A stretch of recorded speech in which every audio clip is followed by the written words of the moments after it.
Hi ಎಲ್ರಿಗೂ ನಮಸ್ಕಾರ and welcome to ಖಡಕ್ ಸಿನಿಮಾ. IMDb ಪ್ರತಿಯೊಂದು ಸಿನಿಮಾಗಳ ಡೇಟಾ ಮಾಹಿತಿಯನ್ನು ಹೊಂದಿರುವಂತಹ ಪ್ರತಿಷ್ಠಿತ ಕಂಪನಿಯಾಗಿದೆ. ಅದೇ ರೀತಿಲಿ 2024ರಲ್ಲಿ ಈ ಡೇಟಾ ಮಾಹಿತಿಗಳ ಪ್ರಕಾರ ಅತ್ಯಂತ ಹೆಚ್ಚು ಲಾಭ ಮಾಡಿರುವಂತಹ ಮಾರ್ಜಿನ್ ಹೊಂದಿರುವಂತಹ ಸಿನಿಮಾಗಳ ಬಗ್ಗೆ ಇವತ್ತು ಮೆನ್ಷನ್ ಮಾಡ್ತಾ ಇದ್ದೀನಿ. ಇಲ್ಲಿ ಯಾವ ಸಿನಿಮಾಗಳನ್ನು ನಾವು ರ್ಯಾಂಕ್ ಮಾಡ್ತಾ ಇಲ್ಲ, ಆದ್ರೆ ಬಡ್ಜೆಟ್ಗೆ ಹೋಲಿಸಿದ್ರೆ ಹೆಚ್ಚಿನ ಮಾರ್ಜಿನ್ ಲಾಭವನ್ನ ಈ ಸಿನಿಮಾಗಳು ಹೊಂದಿದೆ ಅನ್ನೋದನ್ನ ಈ ವಿಡಿಯೋದಲ್ಲಿ ಹೇಳೋದಕ್ಕೆ ಹೊರಟಿದ್ದೀನಿ. ಹಾಗಿದ್ರೆ ತಡ ಯಾಕೆ, ಯಾವ ಸಿನಿಮಾ ಹಾಕಿರೋ ಬಡ್ಜೆಟ್ಗಿಂತ ಹೆಚ್ಚು ಅಂದ್ರೆ ಅದಕ್ಕಿಂತ ಎಷ್ಟು ಹೆಚ್ಚು ಲಾಭವನ್ನ ಮಾಡಿದೆ ಅಂತ ನೋಡ್ಕೊಂಬರೋಣ ಬನ್ನಿ. ನೀವೇನಾದ್ರೂ ನಮ್ಮ ಚಾನಲ್ಗೆ ಹೊಸಬ್ರಾಗಿದ್ರೆ ಚಾನಲ್ನ ಸಬ್ಸ್ಕ್ರೈಬ್ ಮಾಡ್ಕೊಳ್ಳೋದನ್ನ ಮರಿಬೇಡಿ. ಇಲ್ಲಿ ನೋಡೋದಾದ್ರೆ ನಮ್ಮ ಕನ್ನಡದ ಸಿನಿಮಾ ಉಪಾಧ್ಯಕ್ಷ ಕೂಡ ಕಾಣಿಸ್ಕೊಳ್ಳುತ್ತೆ.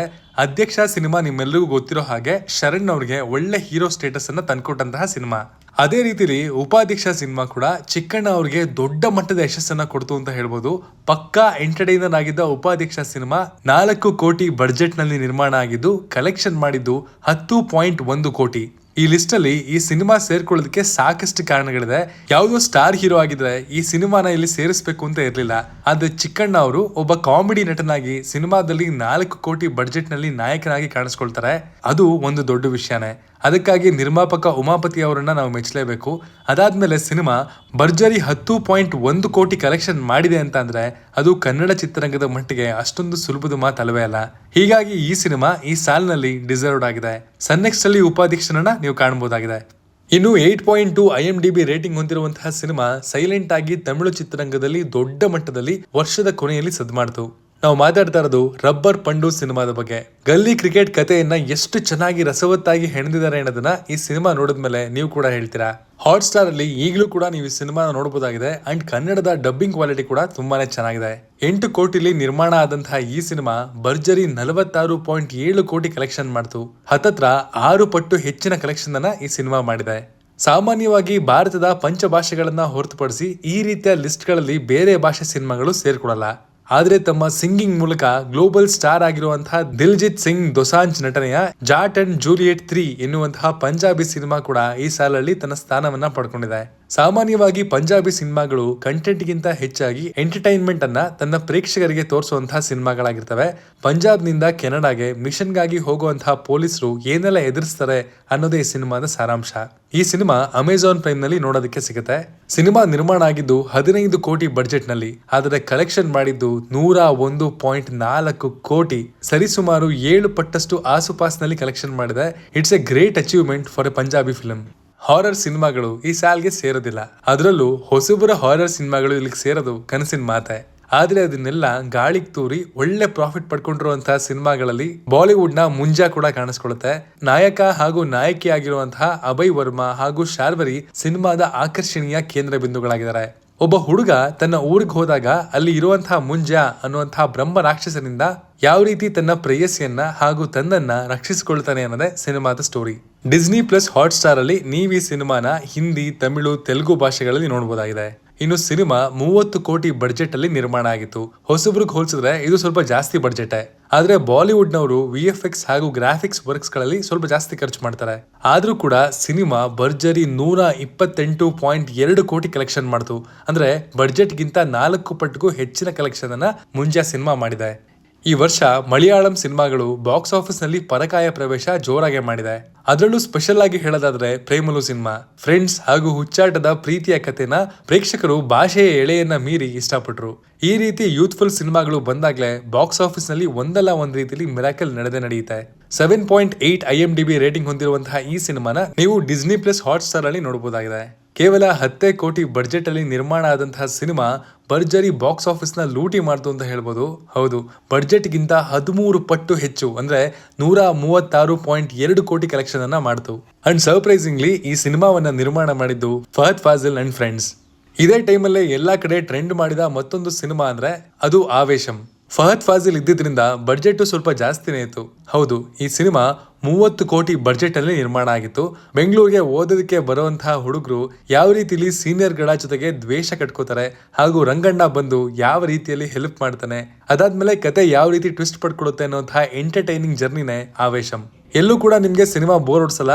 ಎಲ್ಲಕ್ಕಿಂತ ಹೆಚ್ಚಾಗಿ ಫಹದ್ ಫಾಜಿಲ್ ಅವರ ರಂಗ ಕ್ಯಾರೆಕ್ಟರ್ ನಿಮ್ಮನ್ನ ಇನ್ನಷ್ಟು ಎಂಟರ್ಟೈನ್ ಮಾಡುತ್ತೆ. ಪ್ರತಿಯೊಂದು ಕ್ಯಾರೆಕ್ಟರ್ಗಳು ಕೂಡ ಸಾಕಷ್ಟು ಸಮಯಗಳವರೆಗೆ ನಿಮ್ಗೆ ನೆನಪಲ್ಲಿರುತ್ತೆ. ಇನ್ನು ಇದು ಕಲೆಕ್ಷನ್ ಮಾಡಿದ್ದು 5 ಪಟ್ಟು ಜಾಸ್ತಿ, ಅಂದ್ರೆ 154.3 ಕೋಟಿ. ಅದಕ್ಕೆ ತಾನೇ ಹೇಳೋದು, ಕಡಿಮೆ ಬಡ್ಜೆಟ್ ನಲ್ಲಿ ಹೆಚ್ಚು ಲಾಭ ಮಾಡಬೇಕು ಅನ್ನುವಂತಹ ಫಾರ್ಮುಲಾನ ಮಲಯಾಳಂ ಚಿತ್ರರಂಗಕ್ಕಿಂತ ಚೆನ್ನಾಗಿ ಯಾರಿಗೂ ಗೊತ್ತಿಲ್ಲ ಅಂತ. ತಮಿಳು ಚಿತ್ರರಂಗದಲ್ಲಿ ಈ ವರ್ಷ ದೊಡ್ಡ ಮಟ್ಟದಲ್ಲಿ ಸೋಷಿಯಲ್ ಮೀಡಿಯಾ ಸೇರಿದಂತೆ ಎಲ್ಲಾ ಕಡೆ ಅಪ್ರಿಸಿಯೇಷನ್ ಪಡ್ಕೊಂಡಂತಹ ಸಿನಿಮಾ ಅಂದ್ರೆ ಅದು ವಿಜಯ್ ಸೇತುಪತಿ ನಟನೆಯ ಮಹಾರಾಜ. ಈ ಸಿನಿಮಾದ ಎಮೋಷನಲ್ ಡೆಪ್ತ್ ನಿಜಕ್ಕೂ ಕೂಡ ಪ್ರತಿಯೊಬ್ಬರ ಕಣ್ಣಲ್ಲಿ ನೀರು ತರಿಸ್ಬಿಡುತ್ತೆ. ಚೈನಾದಲ್ಲಿ ಕೂಡ ಇದು ರಿಲೀಸ್ ಆಗಿ ರೆಕಾರ್ಡ್ ಬ್ರೇಕಿಂಗ್ ಕಲೆಕ್ಷನ್ ಅನ್ನ ಮಾಡಿದೆ ಅನ್ನುವಂತಹ ಸುದ್ದಿ ಇದೆ. 8.4 IMDb ರೇಟಿಂಗ್ ಪಡ್ಕೊಂಡಿರುವಂತಹ ಈ ಸಿನಿಮಾ ಒಂದು ಲೆಕ್ಕಾಚಾರದಲ್ಲಿ ವಿಜಯ್ ಸೇತುಪತಿ ಅವರ ಸಿನಿಮಾ ಜೀವನದ one of the best cinema ಅಂತ ಅಂದ್ರೂ ಕೂಡ ಆಶ್ಚರ್ಯ ಪಡಬೇಕಾಗಿಲ್ಲ. 30 ಕೋಟಿ ಬಡ್ಜೆಟ್ ನಲ್ಲಿ ನಿರ್ಮಾಣ ಆದಂತಹ ಈ ಸಿನಿಮಾ ಹತ್ತತ್ರ ಬಡ್ಜೆಟ್ಗಿಂತ 7 ಪಟ್ಟು ಹೆಚ್ಚು ಕಲೆಕ್ಷನ್ ಮಾಡಿದೆ. ಅಂದ್ರೆ ಟೋಟಲ್ ಆಗಿ 190.8 ಕೋಟಿ ಕಲೆಕ್ಷನ್ ಮಾಡಿದೆ, ಎಕ್ಸ್ಕ್ಲೂಡಿಂಗ್ ಚೈನಾ ಕಲೆಕ್ಷನ್. ಈ ಸಿನಿಮಾದ ಮತ್ತೊಬ್ಬ ಪ್ರಮುಖ ಹೈಲೈಟ್ ಆಗಿರುವಂತಹ ನಟ ಅಂದ್ರೆ ಅದು ಅನುರಾಗ್ ಕಶ್ಯಪ್. ಮುಂದಿನ ದಿನಗಳಲ್ಲಿ ಸೌತ್ ಸಿನಿಮಾಗಳಲ್ಲಿ ಅನುರಾಗ್ ಕಶ್ಯಪ್ ವಿಲನ್ ಪಾತ್ರಗಳಲ್ಲಿ ಕಾಣಿಸ್ಕೊಂಡ್ರು ಕೂಡ ಆಶ್ಚರ್ಯ ಪಡಬೇಕಾಗಿಲ್ಲ. ಈ ಸಿನಿಮಾನ ನೀವು ನೆಟ್ಫ್ಲಿಕ್ಸ್ ಅಲ್ಲಿ ನೋಡಬಹುದಾಗಿದೆ. ಈ ವರ್ಷ ಮಲಯಾಳಂನಲ್ಲಿ ಅತ್ಯಂತ ದೊಡ್ಡ ಮಟ್ಟದಲ್ಲಿ ಸೌಂಡ್ ಮಾಡಿದ ಸಿನಿಮಾ ಅಂದ್ರೆ ಅದು ಮಂಜುಮಲ್ ಬಾಯ್ಸ್. ಕೇರಳದ ಈ ನೈಜ ಘಟನೆಯನ್ನ ಆಧರಿಸಿದಂತಹ ಸಿನಿಮಾ ಯಾವ ರೀತಿಯಲ್ಲಿ ಟ್ರೆಂಡ್ ಮಾಡ್ತು ಅಂದ್ರೆ ಆ ಜಾಗ ಈಗ ಹೆಚ್ಚಿನ ಸಂಖ್ಯೆಯ ಟೂರಿಸ್ಟ್ ಗಳನ್ನ ಆಕರ್ಷಿಸುವಂತಹ ಮೋಸ್ಟ್ ಕ್ರೌಡೆಡ್ ಟೂರಿಸ್ಟ್ ಸ್ಪಾಟ್ ಆಗಿದೆ ಅಂತ ಕೂಡ ಹೇಳ್ಬೋದು. IMDb ಈ ಸಿನಿಮಾಗೆ 8.2 ರೇಟಿಂಗ್ ಅನ್ನ ನೀಡಿದೆ. ಗುಣ ಕೇವ್ನಲ್ಲಿ ನಡೆದಿರುವಂತಹ ಕತೆ ನೋಡಿರೋ ಪ್ರತಿಯೊಬ್ಬರಿಗೂ ಕೂಡ ನೈಜ ಅನುಭವವನ್ನ ನೀಡಿದೆ ಅಂತ ಹೇಳ್ಬೋದು. ಥಿಯೇಟರ್ ನಲ್ಲಿ ನೀವು ಈ ಸಿನಿಮಾನ ಮಿಸ್ ಮಾಡ್ಕೊಂಡಿದ್ರೆ ಡಿಸ್ನಿ ಪ್ಲಸ್ ಹಾಟ್ಸ್ಟಾರ್ ನಲ್ಲಿ ಮಿಸ್ ಮಾಡ್ದಂಗ್ ನೋಡಿ, ಹಾಗೂ ಕನ್ನಡದಲ್ಲಿ ಕೂಡ ಅವೈಲಬಲ್ ಇದೆ. ಅಂಡ್ ಎಸ್ಪೆಷಲಿ ನಿಮ್ ಫ್ರೆಂಡ್ಸ್ ಗಳ ಜೊತೆ ಕೂತ್ಕೊಂಡು ನೋಡಿದ್ರೆ ಸಿಕ್ಕಾಬಟ್ಟೆ ಮಜಾ ಬರುತ್ತೆ. ಇಲ್ಲಿ ಫ್ರೆಂಡ್ಶಿಪ್ ವ್ಯಾಲ್ಯೂ ಕೂಡ ನಿಮ್ಗೆ ಇನ್ನಷ್ಟು ಹೆಚ್ಚಾಗಿ ಅರ್ಥ ಆಗುತ್ತೆ. ಇನ್ನು ಕಲೆಕ್ಷನ್ ವಿಚಾರಕ್ಕೆ ಬರೋದಾದ್ರೆ 15 ಕೋಟಿ ಬಡ್ಜೆಟ್ ಅಲ್ಲಿ ನಿರ್ಮಾಣ ಆದಂತಹ ಈ ಸಿನಿಮಾ ಕಲೆಕ್ಷನ್ ಮಾಡಿದ್ದು ಮಾತ್ರ ಬರೋಬ್ಬರಿ 241.2 ಕೋಟಿ ರೂಪಾಯಿ, ಅಂದ್ರೆ 15 ಪಟ್ಟಿಗಿಂತಲೂ ಜಾಸ್ತಿ. 2024ರಲ್ಲಿ ಒಳ್ಳೆ ಪ್ರಾಫಿಟ್ ತಂದ್ಕೊಟ್ಟಂತಹ ಮತ್ತೊಂದು ಸಿನಿಮಾ ಅಂದ್ರೆ ಅದು ತೆಲುಗಿನ ಹನುಮಾನ್. ಹೊಸ ಎಕ್ಸ್ಪೆರಿಮೆಂಟ್ ಗಳನ್ನ ತೆಲುಗು ಚಿತ್ರರಂಗ ಈಗ ಹೆಚ್ಚಾಗಿ ಮಾಡೋದಕ್ಕೆ ಶುರು ಮಾಡ್ಕೊಂಡಿದೆ. ಪ್ರಶಾಂತ್ ವರ್ಮಾ ಅನ್ನುವಂತಹ ಈ ಟ್ಯಾಲೆಂಟೆಡ್ ನಿರ್ದೇಶಕ ತನ್ನ ಯುನೀಕ್ ಯೋಚನೆಯನ್ನ ಹನುಮಾನ್ ಸಿನಿಮಾದ ಮೂಲಕ ತೆರೆ ಮೇಲೆ ತಂದು ಪ್ರತಿಯೊಬ್ಬ ಪ್ರೇಕ್ಷಕರು ಕೂಡ ಸಿನಿಮಾನ ಆನಂದಿಸುವ ಹಾಗೆ ಮಾಡಿದ್ರು. ಒಂದು ಕಡೆ ಇದು ಫ್ಯಾಂಟಸಿ ಥ್ರಿಲ್ಲರ್ ಅಂತ ಅನ್ಸಿದ್ರು ಕೂಡ ಕೊನೆಯಲ್ಲಿ ಇದು ಕೊಡುವಂತಹ ಡಿವೋಷನಲ್ ಫೀಲಿಂಗು ನಿಜಕ್ಕೂ ಕೂಡ ಅಲ್ಟಿಮೇಟ್. ಕ್ಲೈಮ್ಯಾಕ್ಸ್ಗೆ ಪ್ರತಿಯೊಬ್ರು ಎದ್ದು ಸ್ಕ್ರೀನ್ಗೆ ಕೈ ಮುಗಿಯೋ ಹಾಗೆ ಮಾಡ್ಬಿಟ್ಟಿತ್ತು ಈ ಸಿನಿಮಾ. 7.7 IMDb ರೇಟಿಂಗ್ ಹೊಂದಿರುವಂತಹ ಈ ಸಿನಿಮಾ ಡಿಸ್ನಿ ಪ್ಲಸ್ ಹಾಟ್ಸ್ಟಾರ್ ನಲ್ಲಿ ಕನ್ನಡದಲ್ಲಿ ಕೂಡ ಲಭ್ಯ ಇದೆ.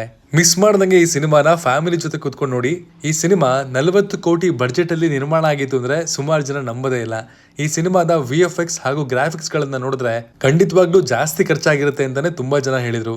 ಇನ್ನು ಈ ಸಿನಿಮಾ ಮಾಡಿರುವಂತಹ ಕಲೆಕ್ಷನ್ ಬರೋಬ್ಬರಿ 296.5 ಕೋಟಿ, ಅಂದ್ರೆ ಬಹುತೇಕ 300 ಕೋಟಿ ಹತ್ತತ್ರ.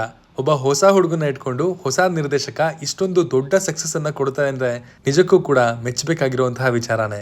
ಇನ್ನು ದೊಡ್ಡದಾಗಿ ಲಾಭ ಮಾಡಿರುವಂತಹ ಮತ್ತೊಂದು ಬಾಲಿವುಡ್ ನ ಸಿನಿಮಾ ಅಂದ್ರೆ ಅದು ಸ್ತ್ರೀ 2. ಈ ಸಿನಿಮಾದ ಯಶಸ್ಸು ಈಗ ಬಾಲಿವುಡ್ ನಲ್ಲಿ ಇದರ ಪ್ರೊಡಕ್ಷನ್ ಹೌಸ್ ಹಾರರ್ ಸಿನಿಮಾಗಳ ಸಿನಿಮ್ಯಾಟಿಕ್ ಯೂನಿವರ್ಸ್ ಅನ್ನು ನಿರ್ಮಾಣ ಮಾಡೋ ಹಾಗೆ ಮಾಡ್ಬಿಟ್ಟಿದೆ. ಇದರ ಮೊದಲ ಆವೃತ್ತಿ ತುಂಬಾ ಸಕ್ಸಸ್ಫುಲ್ ಆಗಿತ್ತು. ಅದನ್ನೇ ಗಮನದಲ್ಲಿಟ್ಕೊಂಡು ತಂಡ 2ನೇ ಪಾರ್ಟ್ ಅನ್ನ ಕೂಡ ರಿಲೀಸ್ ಮಾಡ್ತು. ಪಕ್ಕಾ ಎಂಟರ್ಟೈನಿಂಗ್ ಹಾರರ್ ಥ್ರಿಲ್ಲರ್ ಅನ್ನುವಂತಹ ಶಬ್ದಕ್ಕೆ ಈ ಸಿನಿಮಾ ಹೇಳಿ ಮಾಡಿಸಂತಹ ಕೆಲಸವನ್ನ ಮಾಡಿದೆ.